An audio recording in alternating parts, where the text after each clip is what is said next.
అందరికీ నమస్కారం. రాత కోత వాత కార్యక్రమానికి మీ అందరికీ స్వాగతం. ప్రతిరోజు వివిధ వార్తాపత్రికల్లోని విశ్లేషణ కార్యక్రమం మనం నిర్వహిస్తున్నాం. ఖచ్చితంగా ఫాలో అవ్వండి. ఈరోజు మనం ఆంధ్రప్రభ పత్రికతో ప్రారంభిద్దాం. ఆంధ్రప్రభలో ఈరోజు ప్రధానంగా వచ్చిన కథనాల్లో గొడ్డలిపాటి కుట్రలతో జాగ్రత్త. ఇదే ఇంకా గొడ్డలిపాటి అన్నది దాదాపుగా కన్ఫర్మ్ చేసినట్టుగా కనిపిస్తుంది. ఇక అందరూ గొడ్డలిపాటి అని మాత్రమే వైఎస్ఆర్సీపీ గురించి మాట్లాడుకోవాలేమో.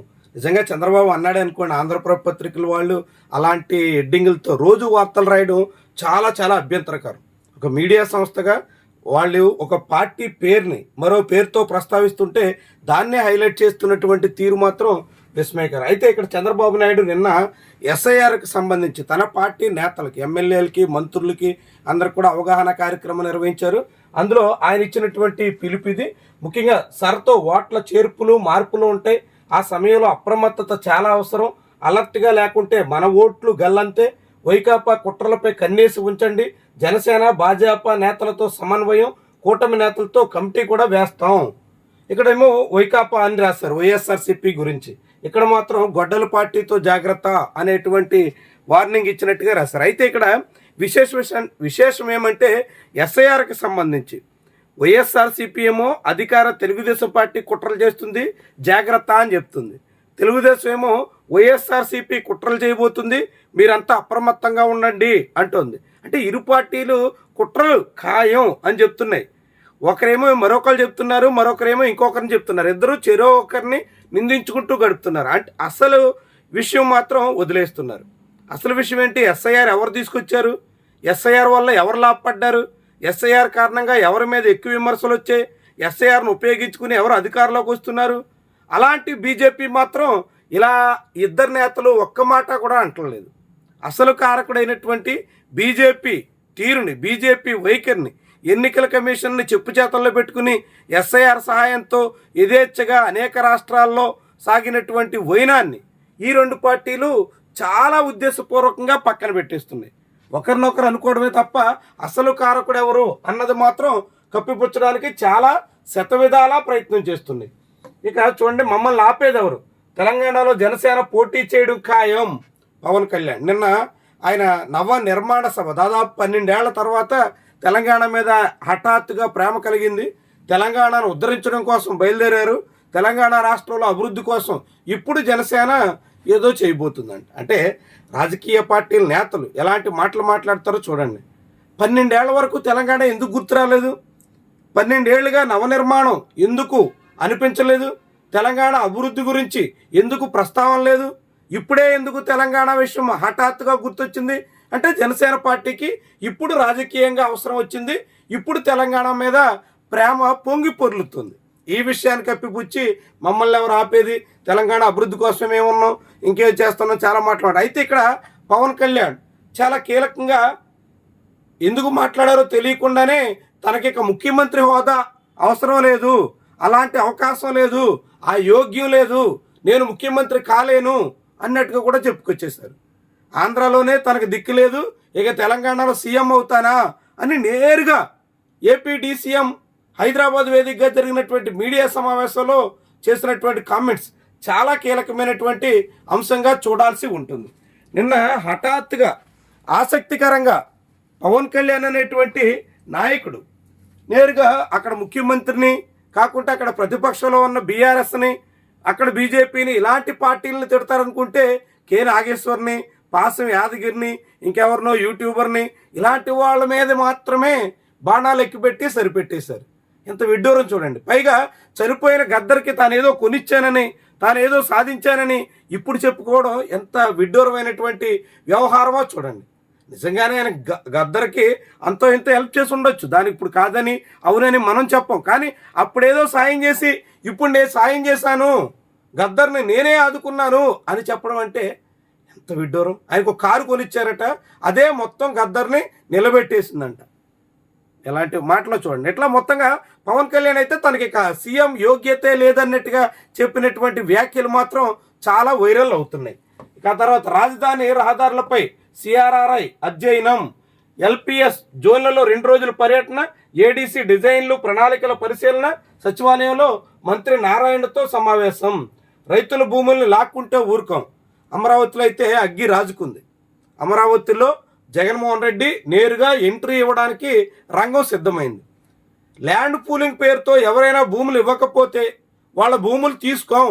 చంద్రబాబు నాయుడు 2015-16 కాలంలో చెప్పినటువంటి మాటలు. రైతులదే ఆప్షన్, బలవంతంగా భూములు ఉండవు అని అప్పట్లో చెప్పినటువంటి మాటలు.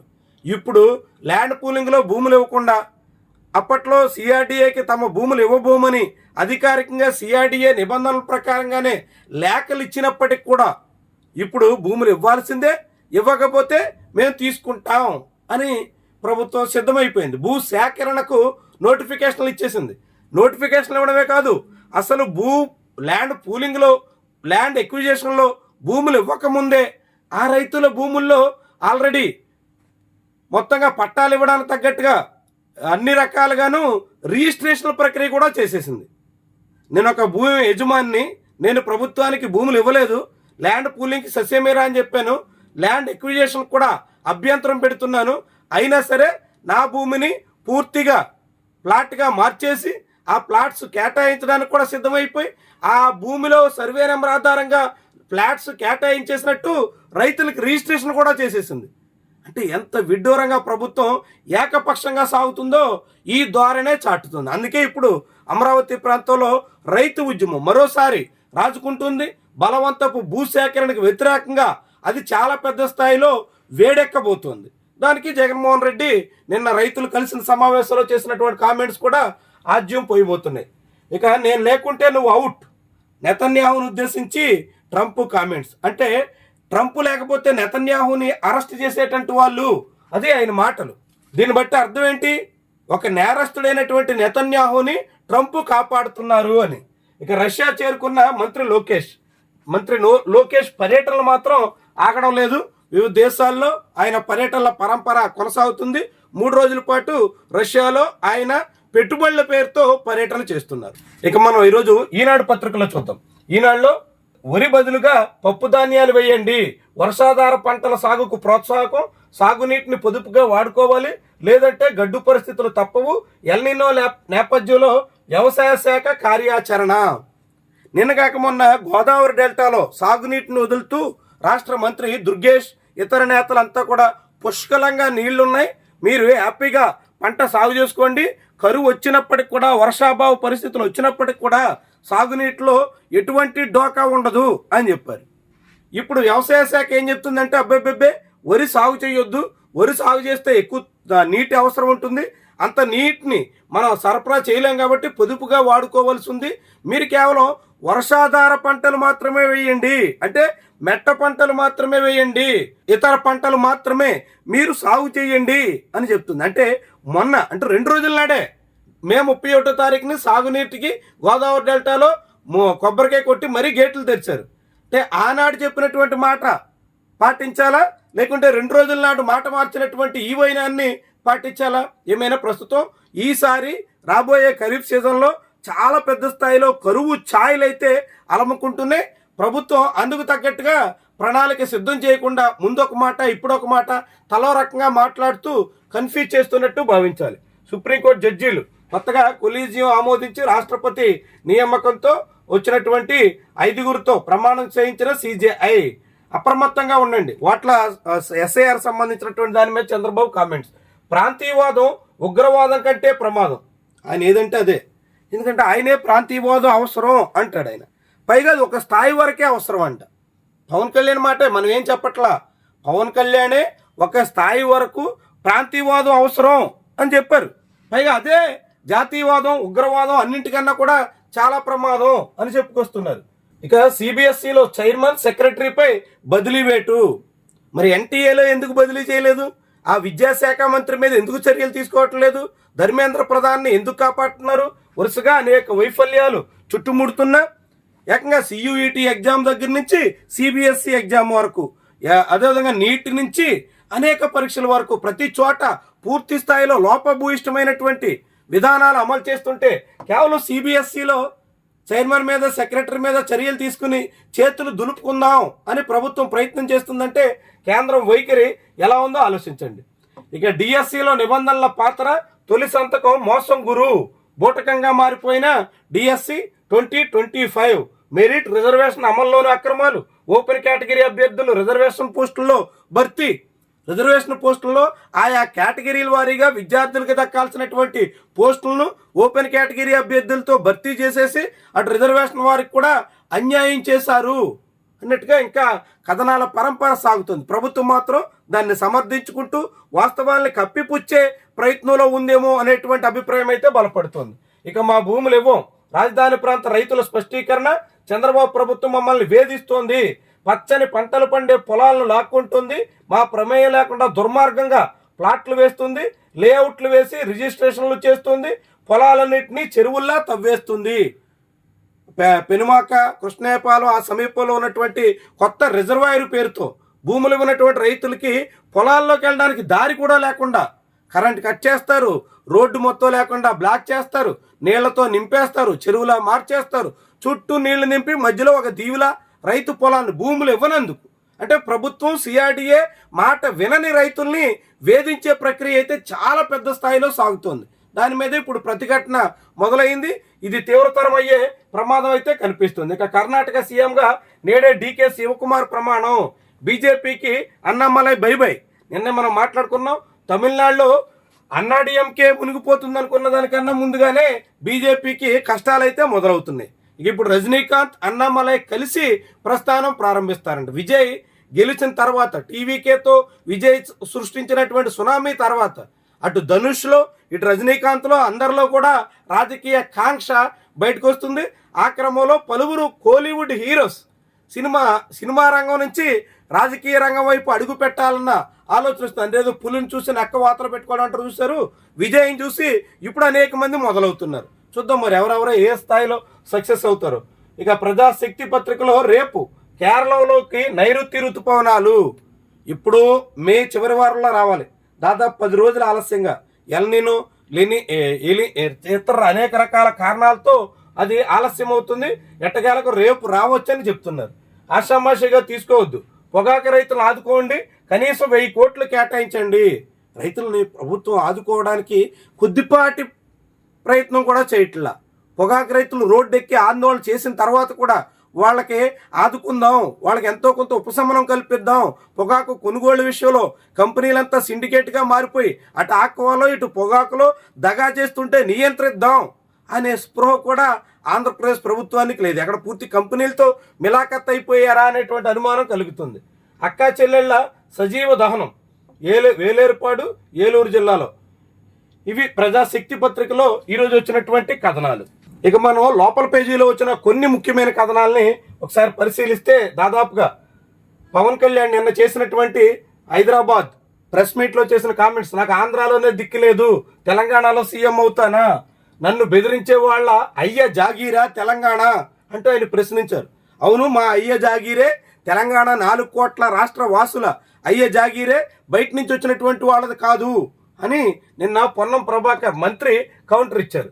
ఇక నెతన్యాహును ఉద్దేశించి ట్రంప్ చేసినటువంటి కామెంట్స్, మేము అధికారంలోకి వచ్చాక రాజధానిలో రైతులు కోరుకున్నట్లే చేస్తాం. అంటే ఇప్పుడు రైతులు భూములు వెనక్కి ఇవ్వాలంటే ఇచ్చేస్తాం, లేదు ఆ భూములు ప్రభుత్వమే ఇచ్చి డెవలప్ చేయాలంటే చేస్తాం అన్నట్టుగా జగన్మోహన్ రెడ్డి కామెంట్స్. చాలా కీలకమైనటువంటి అంశం ఇది. ఎందుకంటే 2019-24 మధ్య అమరావతిని శాసన రాజధానిగా మాత్రమే పరిమితం చేస్తాం అని చెప్పినటువంటి జగన్మోహన్ రెడ్డి అప్పట్లో రైతులకు సంబంధించినటువంటి విషయం మీద ఎటువంటి పరిష్కార మార్గం చూపించలేదు. దాంతో రైతు ఉద్యమం పెద్ద స్థాయిలో ఎగిసిపడింది. అమరావతి పరిరక్షణ కోసం అంటూ రాష్ట్ర వ్యాప్తంగా ప్రభావితం చేసే స్థాయిలో ఆనాడు ఉద్యమం నడిచింది. ఇప్పుడు జగన్మోహన్ రెడ్డి రైతులకు భూములు తిరిగిస్తాం అని చెప్తున్నారు. నిజంగానే రైతులకి ప్రభుత్వం మారి భూములు తిరిగిచ్చిన సాగు చేసుకునే అవకాశం ఉంటుందా? అసలు ట్రంక్ ఇన్ఫ్రాస్ట్రక్చర్ అంతా డెవలప్ చేసిన తర్వాత రైతుల భూములు ఎక్కడున్నాయో ఆ భూములు తిరిగిస్తే ఏం చేసుకోవాలో రైతులకు ఏమైనా అర్థమయ్యేనా? రైతులకు ఏమైనా అవకాశం ఉండేనా? ఇలాంటి అనేక ప్రశ్నలు అయితే ఉన్నాయి. కానీ జగన్మోహన్ రెడ్డి మాత్రం కీలక కామెంట్ చేశారు. తాము అధికారంలోకి వస్తే అమరావతిలో ఆ ప్రాంత రైతులు భూములు ఏం చేయమంటే అది చేస్తాం, వెనక్కి ఇవ్వమన్నా కూడా రెడీ అన్నట్టుగా చెప్పారు. రాజధానికి 400 ఎకరాల భూములు చాలు, అమరావతిలో పనులు ఆపేసి మావిగల్లో ఖర్చు పెట్టాలి అంటూ నిన్న రైతులను ఉద్దేశించి జగన్ చేసినటువంటి కామెంట్స్. భూసేకరణకు నోటిఫికేషన్ ఇచ్చిన సమీకరణకు ఛాన్స్ ఉంది, అంటూ నిన్న పెనుమాకలో రైతులతో సిఆర్డీఏ అధికారులు నిర్వహించినటువంటి సమావేశంలో హామీ ఇచ్చారు. ఒకవేళ మీకు భూ సేకరణ నోటిఫికేషన్ ఇచ్చినా మీరు ల్యాండ్ పూలింగ్లో మీ భూములు ఇచ్చేస్తామంటే మీకు ఎటువంటి సమస్య ఉండదు అని రైతుల్ని బెదిరించే ప్రయత్నం చేస్తున్నారు. అయితే నిన్న పెనుమాక ఉండవల్లి ప్రాంత రైతులు నేరుగా మాజీ సీఎం జగన్మోహన్ రెడ్డిని కలవడానికి ప్రయత్నిస్తున్నారన్న సమాచారం అందుకున్న సిఆర్డీఏ హుటాహుటీన పెనుమాకలో గ్రామ సభ ఏర్పాటు చేసిందండి. రాత్రి 9 గంటలకి సమాచారం ఇచ్చి మరుసటి రోజు పొద్దున్నే సమావేశం ఏర్పాటు చేసేసింది. అంటే అంత హుటాహుటీని ఎందుకు ఏర్పాటు చేయాల్సి వచ్చింది? రైతులు జగన్మోహన్ రెడ్డి దగ్గరికి వెళ్తున్నారంటే ఎందుకు కలవరపడ్డారు? ఎందుకు మళ్ళీ రైతు ఉద్యమం రాజుకుంటుందంటే ఆందోళన చెందుతున్నారు? అంటే ప్రభుత్వం రైతు విషయంలో, ముఖ్యంగా ఉండవల్లి పెనుమాక రైతుల విషయంలో సాగిస్తున్నటువంటి అనేక రకాల బెదిరింపు ధోరణులు, అనేక రకాల కక్ష సాధింపు చర్యలు అన్నీ బయటకు వస్తాయని ప్రభుత్వమే భయపడినట్టుగా భావించాల్సి ఉంటుంది. ఇక వచ్చే ఎన్నికల్లో చరిత్ర తిరగరాస్తాం. చంద్రబాబు నాయుడు నిన్న తన పార్టీ నేతలను ఉద్దేశించి చేసినటువంటి కామెంట్స్, ప్రజల్లో 95% సంతృప్త స్థాయిని సాధిస్తే మనకు మరో 5% ఓటు బ్యాంక్ పెరుగుతుంది. అంటే మొన్నటి ఎన్నికల్లో సాధించిన దానికన్నా ఇంకా 60+ ఓటింగ్లోకి వెళ్ళిపోతాం, అంటే సీట్లు కూడా పెరుగుతాయి అనేటువంటి ధీమా చంద్రబాబు మాటల్లో కనిపిస్తుంది. ఇక తృణమూల్లో ముసలం రాజకీయ పార్టీలు అధికారం కోల్పోతే ఎన్ని రకాలుగా అవస్థలు పడతాయో 2019లో తెలుగుదేశం పార్టీలో చూసాం, 2024లో వైఎస్ఆర్సీపీ కొంత నిలదొక్కుంది. ఒక తమిళనాడులో మినహా మిగిలిన అన్ని రాష్ట్రాల్లో కూడా ఇలాంటి పరిస్థితి ఉండేట్టు కనిపి, ముఖ్యంగా బెంగాల్లో అయితే బీజేపీకి అక్కడ రాష్ట్రంలో అధికారం రావడమే కాకుండా కేంద్రంలో ముఖ్యంగా లోక్సభలో అవసరమైన, రాజ్యసభలో అవసరమైన ఎంపీల మద్దతు కూడా దక్కబోతుంది. అనేక మంది టీఎంసీ నేతలు ఇప్పుడు నేరుగా బీజేపీ వైపు చేరబోతున్నారు. ఇన్నాళ్ళుగా ఏ టీఎంసీ నేతలైతే అక్రమాలు పాల్పడ్డారని, అడ్డగోలుగా దౌర్జన్యాలు చేశారని బీజేపీ విమర్శించిందో ఇప్పుడు వాళ్ళందరినీ వాషింగ్ మిషన్లో పెట్టి తన పార్టీ కండువా కప్పే కార్యక్రమానికి పూనుకుంటుంది. 50 మంది ఎమ్మెల్యేలు నేరుగా అక్కడ మమతా బెనర్జీకి వ్యతిరేకంగా ప్రత్యేక శిబిరం నడుపుతున్నారు. అంటే దాదాపు సగం మంది పైబడినటువంటి వాళ్ళు. దాంతోపాటుగా ఎంపీలు కూడా 20 మంది వరకు ఇప్పుడు బీజేపీ వైపు చూస్తున్నట్టుగా వార్తలు వస్తున్నాయి. దాంతో భారీగా బీజేపీ వైపు నేతలు మళ్ళడం ఖాయం. ఇక జోసా కౌన్సిలింగ్, ఐఐటీలు ఎన్ఐటీల్లో అడ్మిషన్ సంబంధించినటువంటి కౌన్సిలింగ్ ప్రక్రియ కూడా మొదలైంది. అందులో ప్రధానంగా ఈసారి సీట్ల సంఖ్య భారీగా పెరిగింది. గత ఏడాది 62,853 సీట్లు ఫిల్ చేస్తే ఈసారి 67,323 సీట్లు, అంటే గత ఏడాది కన్నా ఏకంగా 5,000 సీట్లు ఏకకాలంలో పెరిగాయి. భారీగా పెరిగట్టు ఐఐటి ఎన్ఐటీల సీట్లు పెద్ద సంఖ్యలో పెరిగినట్టు మనకి కనిపిస్తుంది. ఇవి ఈరోజు వివిధ పత్రికల్లో వచ్చిన ముఖ్యమైన కథనాలు. ఆ కథనాల వెనక అసలు కథలు, వార్తల వెనక వాస్తవాలు. ప్రతిరోజు ఉదయాన్నే 8 గంటలకు మనం ఈ విశ్లేషణ చేస్తున్నాం కాబట్టి ఖచ్చితంగా ఫాలో అవ్వండి. దాంతోపాటుగా ఛానల్ని సబ్స్క్రైబ్ చేయడం, ఈ వీడియోని లైక్ చేయడం మాత్రం మీరు మర్చిపోవద్దు. Thank you very much for watching.